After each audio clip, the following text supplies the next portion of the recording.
अस्सलाम वालेकुम, welcome to my channel मेरे घर के पकवान।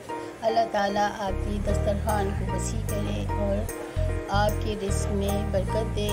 मैं हबीबा और आपके लिए मैं स्टीम चिकन की रेसिपी लेकर आई हूँ। बड़ी यूनिक से और सादा सी रेसिपी झटपट तैयार हो जाती है।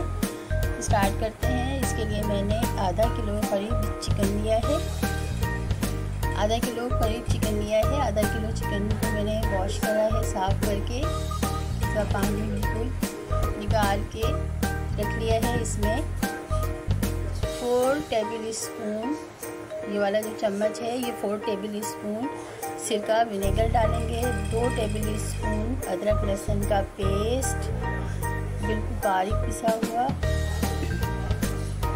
ये जाएगा। इसमें गरम मसाला, पिसा हुआ गरम मसाला 1 टीस्पून, इसमें पिसी हुई लाल मिर्च 1 टीस्पून, कुटी हुई लाल मिर्च 1 टीस्पून, हल्दी 1/2 टीस्पून और पिसा हुआ धनिया 2 टेबल स्पून इस्तेमाल होंगे। ये सब हम चिकन में मैरिनेट करके रखेंगे। नमक हस्बी ज़रूरत है, आपके पसंद टेस्ट के लिहाज से नमक डालेंगे।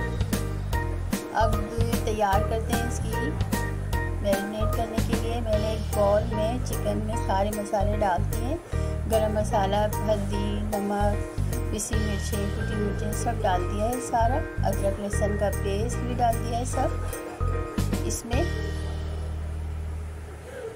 अब क्या करें, अब जो है विनेगर वाइट सिरका जो है वो डालेंगे इसके अंदर।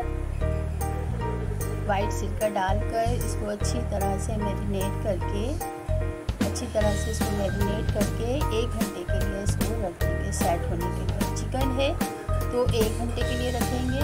अगर यही रेसिपी आप यही तरीका बीफ और मटन के लिए भी इस्तेमाल कर सकते हैं। अगर बीफ कर रही हैं तो 4 घंटे कम से कम इसको सेट होने के लिए रखें। 4 घंटे बीफ हो तो 4 घंटे रखें और चिकन मैंने 1 घंटे के लिए रखा है। इसको 1 घंटे रखकर फिर हम इसको फ्राई करेंगे। थोड़ी सादा से मसाले डले हैं झटपट, जैसे बकरीद का दिन है, आप इतने सारे मसाले ज़रूर नहीं होते कि ये भी हो वो भी हो। झटपट ये वाला मसाला डालें और तैयार बहुत मज़ेदार होता है। मैंने कढ़ाई को चूल्हे पे रख दिया, 1 घंटा हो चुका है। अब इसमें आधी प्याली तेल डाला है मैंने। 1 घंटा हो चुका है मैरिनेट किए हुए। आधी प्याली तेल मैंने कढ़ाई में डाला है। अब तेल गरम हो जाएगा तो मैं इसमें वो जो मैरिनेट किया हुआ चिकन रखा हुआ है वो डालूँगी इसमें। तेल गरम हो गया है। अब ये सारा मसाला समेत पूरा चिकन जो है मैंने इसमें डाल दिया है।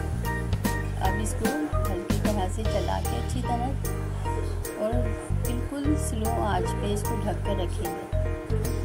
धीमी आंच पे पकेगा क्योंकि इसमें पानी नहीं पड़ेगा। इसी का चिकन का पानी जो निकलेगा इसी में ही चिकन गलेगा सारा। ये देखें रोगन सा ऊपर आ गया है, चिकन में रोगन सा आ गया है। आप मिर्च मसाले तेज डाल भी सकते हैं, ज़्यादा डालना चाहें आप ज़्यादा डाल दें।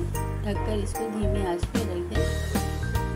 तैयार है तकरीबन चिकन तैयार हो गया है। भून लिया है मैंने इसको अच्छी तरह से, सारा रोगन ऊपर आ गया है। अब इसमें मसाला देखिए बिल्कुल ऐसे ही होगा। अब इसको कोयले मैंने दिखाने के लिए रख दिए थे। स्टीम दे देंगे तो आपको सबको पता ही होगा कि स्टीम किस तरह से दी जाती है। कोयले को चूल्हे पे रखकर स्टीम दे दें। ये मैंने स्टीम दे दी है। स्टीम का बड़े ज़बरदस्त सा जायका आता है और तैयार है, झटपट तैयार। इसको प्याज के लच्छे काटें और दही की चटनी रखें, सबके साथ में चपाती के साथ खाएंगे, ऐसे ही खाएं। बड़ा मज़ेदार है। एक दफ़ा ट्राई ज़रूर कीजिएगा मेरी इस रेसिपी को। ये रेसिपी उनके लिए है। अल्लाह मुझे अपनी दुआओं में याद रखें। अल्लाह